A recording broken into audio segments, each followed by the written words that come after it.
ज्या दिवशी ही घटना घडली त्या दिवसापासून राज्याचे मुख्यमंत्री, दोन्ही उपमुख्यमंत्री आम्ही सगळ्यांनीच ठरवलेलं होतं कुणालाही त्या हायगाई करायची नाही। जे दोषी असतील, जे कोणी त्याच्याशी संबंधित असतील, कुणीही असलं तरी त्यांच्यावर कारवाई करायची आणि त्या दिवसापासून या गोष्टीला सुरुवात झालेली आहे।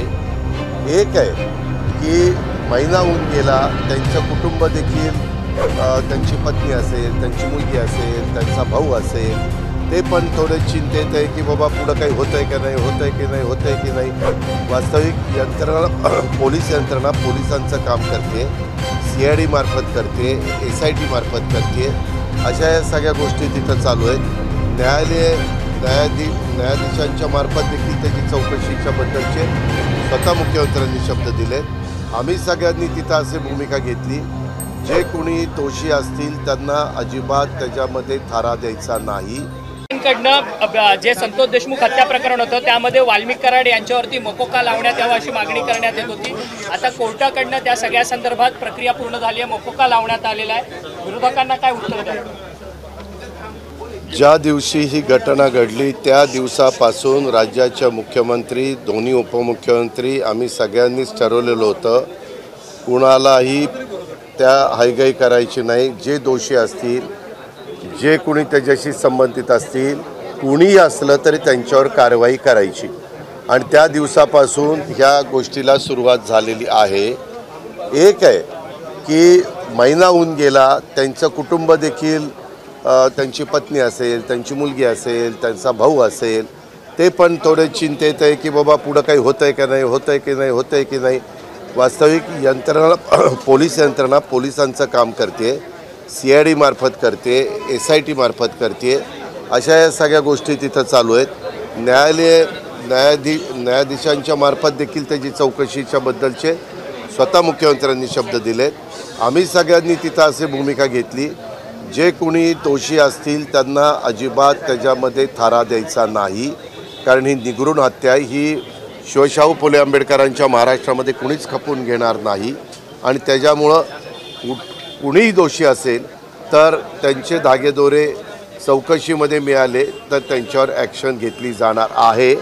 हे स्वतः एकनाथराव शिंदेंनी पण काल का परवा साताऱ्यामध्ये सांगितलं। ज्यावेळेस पत्रकार मित्र तुम्ही आम्हाला वेगवेगळ्या ठिकाणी प्रश्न विचारता तेव्हा मी पण सांगितलं आहे आणि राज्याच्या प्रमुखांनी पण सांगितलेलं आहे। खरोखरीच ही घटना अतिशय निगरूण आणि माणुसकीला काळीमा फासणारी अशा प्रकारची आहे।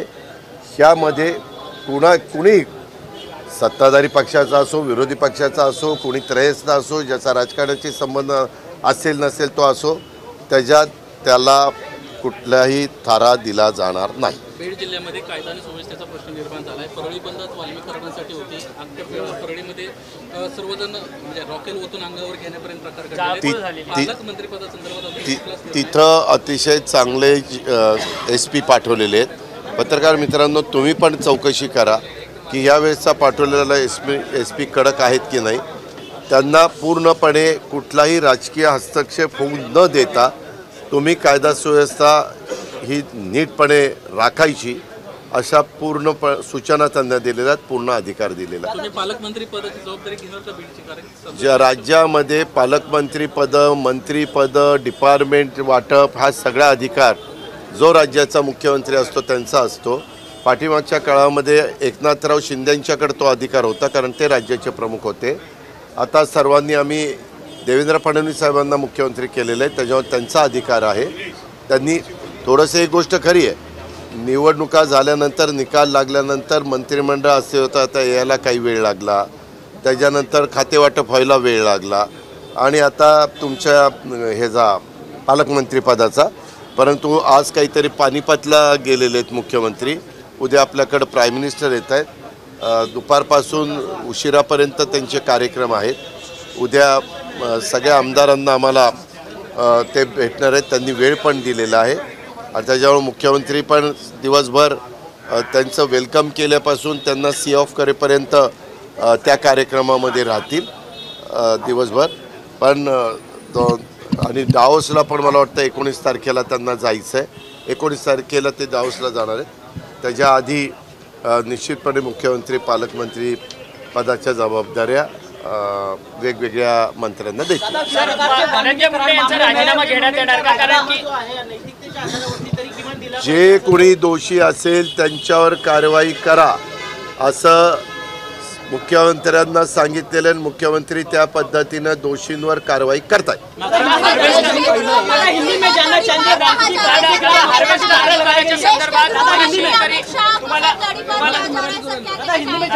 शेतकरी भेटलेले होते. हार्वेस्टर अनुदानामध्ये घोटाळा झाल्याच्या संदर्भात तत्कालीन कृषी मंत्री धनंजय मुंडे यांच्या जवळचे वाल्मिक कराडांनी पैसे घेतलेत शेतकऱ्यांकडून. त्या संदर्भात हे आरोप केले गेलेले आहेत, त्याची चौकशी करण्यात यावी. जे दोषी असेल त्यांच्यावर कारवाई करू. मी आत्ता म्हणलं की तू माझ्याकडनं लाख रुपये घेतले. पण शेतकऱ्यांनी तसे मग तेच म्हणतो ना, मी पण शेतकरी आहे बाबा. मी शेतकरी म्हणूनच म्हणतोय की तू माझ्याकडनं लाख रुपये घेतले. मी त्याच्याबद्दल एवढंच तुम्हाला सांगतो. मी काय करतो, तुम्हाला वेळ देतो त्यावेळेस तुम्ही तिसऱ्यातच शिरता. मी इतकं स्पष्ट सांगतो, सगळ्या महाराष्ट्राला माझी मतं माहिती आहेत. मी कधी माझ्या राजकीय जीवनाला सुरुवात केल्यापासून जातीचा, पातीचा, नात्याचा, गोत्याचा विचार केलेला नाही आहे. महाराष्ट्र चांगला राहिला पाहिजे, कायदा सुव्यवस्था उत्तम राहिली पाहिजे, प्रत्येकाने आपापली जबाबदारी नीटपणे पार पाडली पाहिजे. आपल्या आजूबाजूला कोण आहेत, कसे वागतात, कसे बोलत आहेत, लोकांशी कसे संबंध ठेवतात, त्याचं पण भान आमच्यासहित सगळ्यांनी त्या ठिकाणी ठेवलं पाहिजे. आणि चुकीची माणसं असतील तर त्यांना बाजूला केलं पाहिजे. रत्नागिरी 24 न्यूज चॅनलला आताच सबस्क्राइब करा आणि शेअर करायला विसरू नका.